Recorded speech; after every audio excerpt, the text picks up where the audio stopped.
আমি বলছি সরকারি কর্মচারী 5 বছরের বেশি সরকারে থাকা ঠিক না, কেন হতে তার মন একটা কাঠামোর মধ্যে ফিক্স হয়ে গেছে, এর থেকে বেরোতে পারেন সে আর।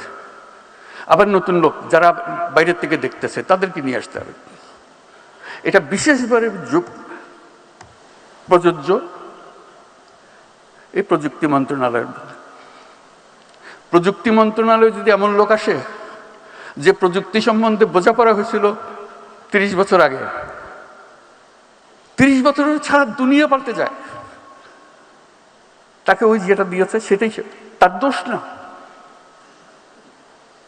সেটা অনুভব করার সুযোগ পায় নাই। কাজে যে অনুভব করছে সে যেন আসতে পারে। প্রতিনিয়ত পরিবর্তন, প্রতিনিয়ত পরিবর্তন। নীতিতে আসো, নীতি ঠিক করো, নীতি বাস্তবায়ন করো, যেটা মানুষের কাছ থেকে আসবে সেটাকে দিয়ে দাও। কাজে সেই জিনিসটার দিকে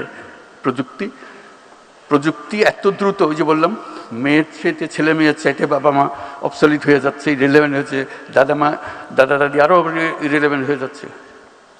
সরকারের কথা চিন্তা করেন, সরকার কত ইরেলেভেন্ট হয়ে যাচ্ছে, হাসি পায়।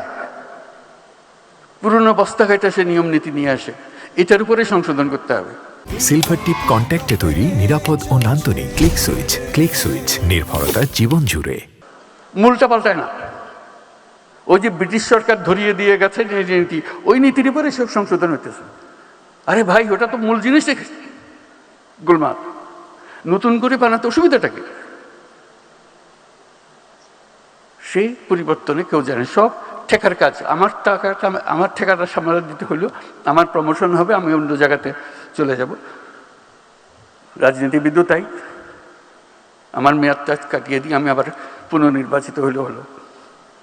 এই হলো ব্যাপার। আমরা প্রতিষ্ঠান বানাই, প্রতিষ্ঠান এই যে একটা বানিয়ে দিয়েছে ওটাভাবে চলতেছে। আমার তো মনে হয় প্রতিটি প্রতিষ্ঠান 10 বছর পরে পরে আবার নতুন করে বানাতে, একদম গোড়ার থেকে বানাতে হবে।